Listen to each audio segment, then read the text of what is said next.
Buenas tardes. Esta es una asignatura de la Universidad de La Laguna, concretamente Fundamentos de Psicología aplicada a la educación, con el profesor Antonio Rodríguez Hernández, y vamos a hacer una entrevista a una maestra en activo para que nos comente un poco su experiencia profesional, su experiencia de vida siendo maestra y a ver qué pautas nos puede dar para contribuir a nuestra formación como maestros pasionales. Buenas tardes. Hola, buenas tardes, Juanma. ¿Tu nombre es? Anabel. Bien. ¿Eres maestra? Soy maestra funcionaria, sí. ¿De dónde? Estoy ahora mismo en el CEIP Las Mantecas. Bien. ¿Cuántos años llevas de maestra? 23. 23, vale. Pues tú sabes que esto es una entrevista para una asignatura de la Universidad de La Laguna, y con las respuestas que tú nos des, pues yo después tendré que hacer un trabajo que nos han mandado en clase para para rescatar las mejores ideas que podamos tener para ver de qué manera podemos aplicar ya tu experiencia en nuestra futura vida laboral. ¿En qué ha influido para ti ser maestro? Yo en principio no pensaba ser maestra, yo quería ser farmacéutica, desde muy chiquitilla. Pero una vez que terminé COU, pues hice selectividad, no saqué nota suficiente, aunque aprobé, y entonces decidí hacer magisterio, con mi idea de hacerlo algún curso puente y hacer farmacia. Mi familia, mi madre era maestra, y bueno, pues por ahí también yo tenía un poco la venita de hacer magisterio. Y una vez que terminé, pues tuve la suerte de terminar y encontrar trabajo rápidamente, y bueno, pues ya en eso me he quedado. ¿Has estado trabajando en colegios privados, concertados? Sí, he estado trabajando en centros concertados y ahora pues como funcionaria pública. Vale. ¿Ves alguna diferencia entre ambos tipos de educación, en un concertado pues y en sí, un público? Sí la hay en muchos parámetros. Está claro que en una enseñanza concertada, pues bueno, hay otro tipo de ideología, hay una misión, unos valores determinados, que no lo hay en la escuela pública. Sin embargo, en la escuela pública yo encontré la libertad de trabajo, ¿no? Libertad para poder innovar, para poder hacer según yo he visto y he decidido, y en la enseñanza concertada me he visto más limitada. También es verdad que la concertada ha tenido recursos que ahora mismo no tengo. Bueno, es una elección familiar el decidir una enseñanza u otra, ¿no? No voy a ser yo la que decida si es mejor o peor, diferente. O sea que la crisis ha influido notablemente en, por ejemplo, los recursos que puede tener un colegio público con respecto a un concertado, a lo mejor, ¿o no? Sí, pero ya lo teníamos antes también. Yo creo que, bueno, pues a veces no se apuesta económicamente por la enseñanza. De hecho, por ejemplo, a mí me llama la atención cómo tenemos unas competencias digitales y no tenemos los ordenadores determinados dentro del aula. Y si tenemos ordenadores son del año de la Reconquista, con lo cual hay que estar media hora para que funcione. Entonces, a veces hay unas contradicciones entre los deseos y las líneas de enseñanza y los recursos que se tienen.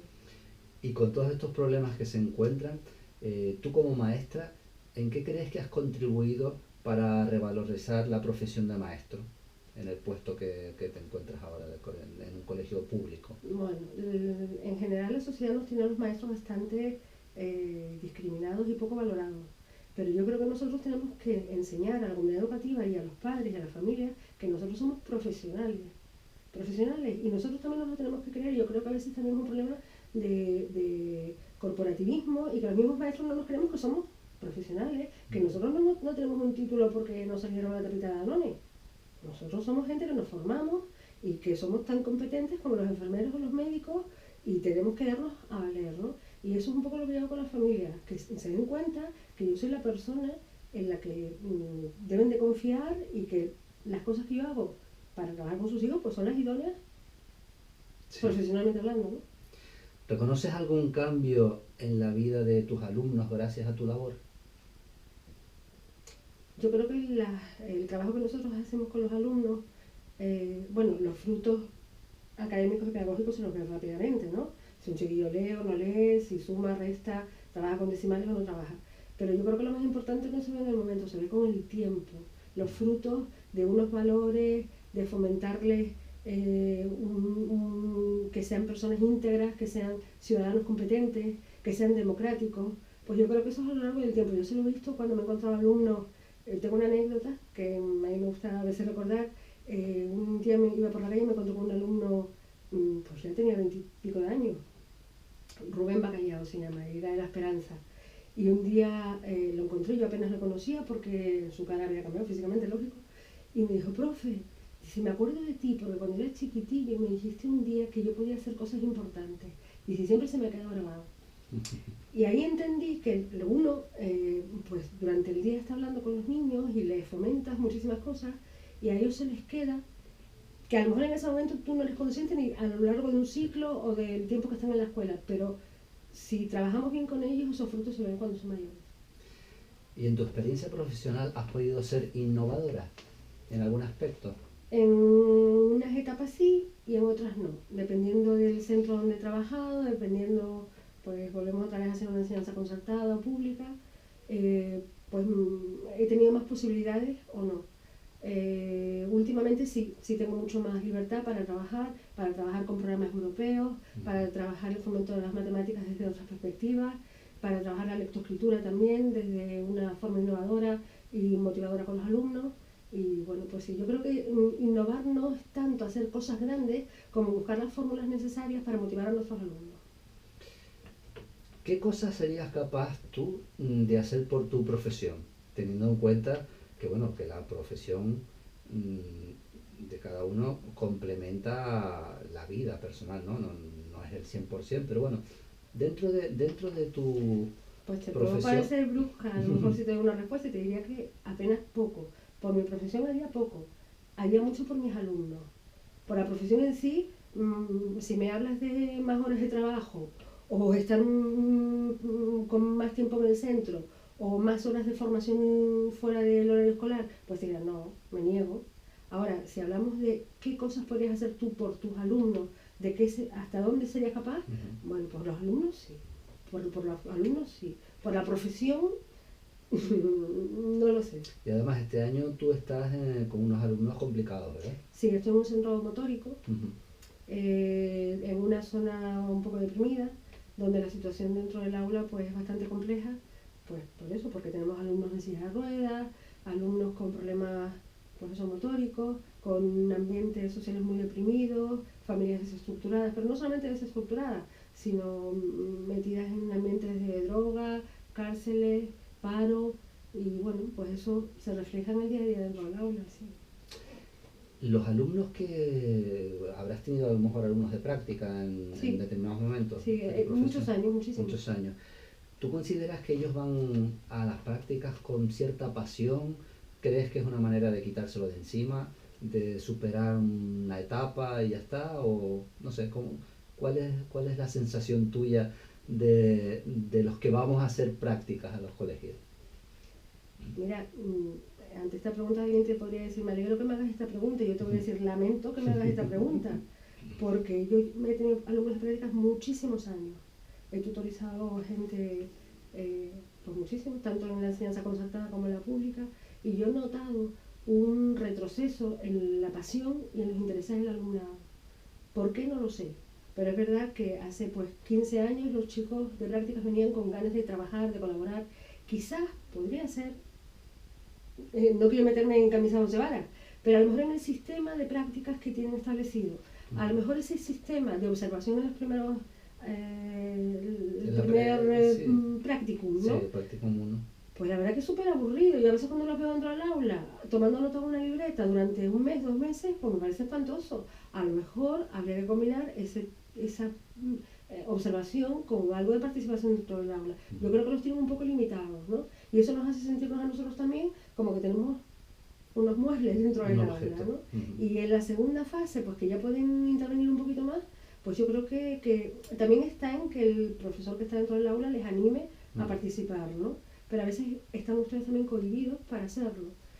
Entre eso y que han cambiado un poquito también, yo creo que los intereses de los chicos, pues esperemos que esta camada nueva sea estupenda. Vamos a ver. En tu opinión, ¿cuáles son las principales dificultades con las que te encuentras para ser pasional en tu profesor? A nivel individual por lo que tú ves de otros compañeros? Pues mira, yo creo que las trabas mayores las pone la burocracia. Yo creo que los profesores en general, mira, el otro día estaba leyendo un artículo que decía que la media de edad de los profesores en Canarias es de 48 o 50 años. Y si esa es la media, quiere decir que todos llevamos, bueno, todos no, pero bueno, podemos llevar una media de 20 años trabajando, 15, 20 años, ¿no? Y no todos somos pasionales, pero es verdad que el papeleo, la burocracia, los cambios de leyes, pues nos ponen piedritas en el camino que te hacen irte cansando. Dentro del aula tú sigues trabajando con tus alumnos con la misma pasión, pero a nivel colectivo, pues yo creo que estamos bastante apagados en esa pasión, pero por todas estas trabas que nos ponen y luego pues que la sociedad no nos valoriza, vivimos un poco con miedo pues por las amenazas de las familias, porque salimos con los niños a unas actividades y si te pasa algo, pues tú imagínate. Entonces yo creo que si tuviéramos por parte de la sociedad también un poco más de consideración y el Estado estableciera unas líneas educacionales que no nos las estén cambiando cada 2 por 3 Claro. y se bajara también un poco el nivel de burocracia y papeleo, pues volveríamos a lo que éramos antes, más pasionales y más profesores de aula.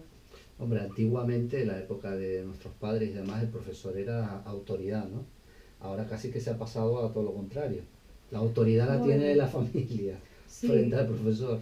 Sí, pero mira, cuando yo empecé a trabajar, yo tenía 36 alumnos en el primer curso y no teníamos ordenador, no teníamos ni tan siquiera fotocopiadora, teníamos una bandeja que metíamos en el horno de cola de caballo, creo que era, y ahí hacíamos las fotocopias una a una, ¿no? Pues tú imagínate, hacíamos fichas individuales, el tiempo dedicado al alumnado.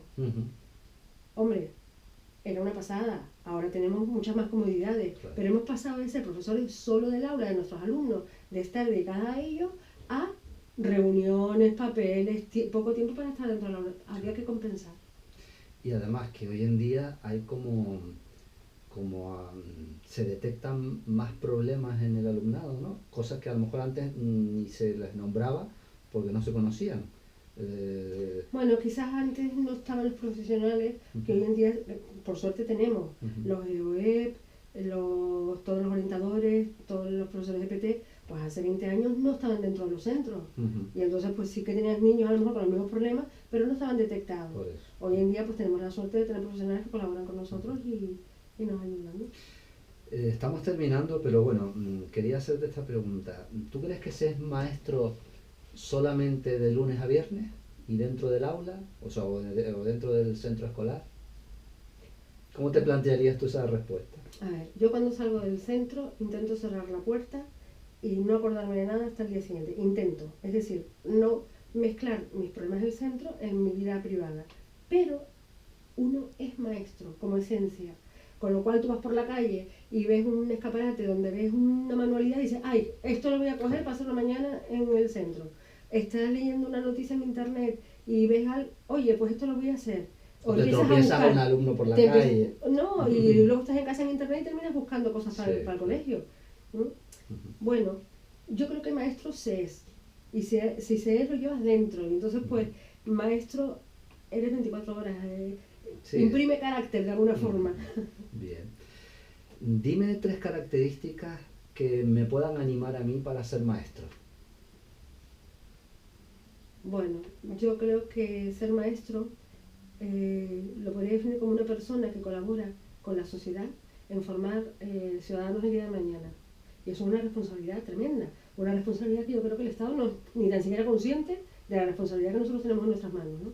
Y eso es una tarea maravillosa, ver que tú tienes chicos y chicas en determinadas edades a los que tú estás formando y estás ayudando a ser su ser.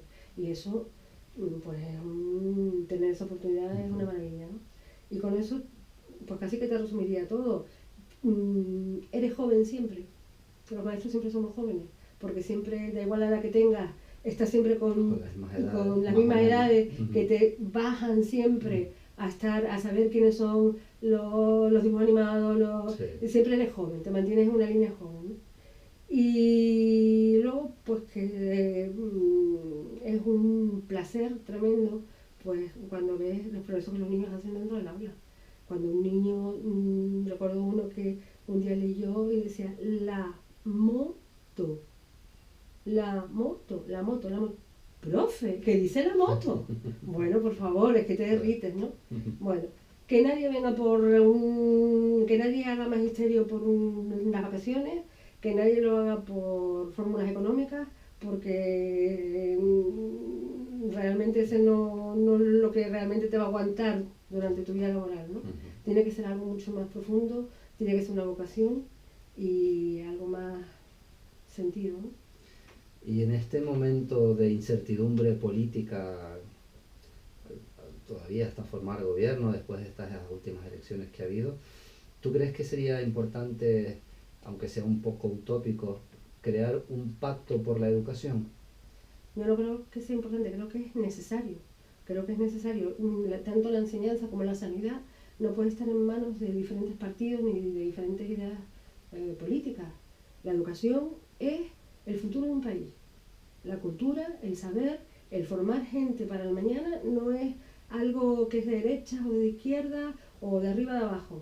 Es de un conjunto de ciudadanos que decidimos, políticos y profesionales, sacar una sociedad hacia adelante. Y por supuesto que tiene que haber un pacto de Estado. A mí me hace gracia cuando, por ejemplo, colaboran, cuando estamos siempre recordando Finlandia, ¿no? Y hacen comparaciones, porque en Finlandia, pero Finlandia es otro mundo, es que en Finlandia es eso, es un pacto de Estado. Y eso es lo que tenemos que hacer en España. Crear unas leyes educacionales que van a establecerse durante X tiempo. Sí, que sean inamovibles. Inamovibles. Pueden ser modificables para mejorarlas, pero donde estemos todos los ciudadanos de acuerdo. Porque en eso tenemos que estar de acuerdo. ¿Qué ciudadanos queremos para el día de mañana? ¿Cómo los queremos formar? Y eso no es ni derecha ni izquierda. Eso es un país conjunto, lo que es igual que la sanidad. Pues nada, esperemos que con estos consejos que Anabel nos ha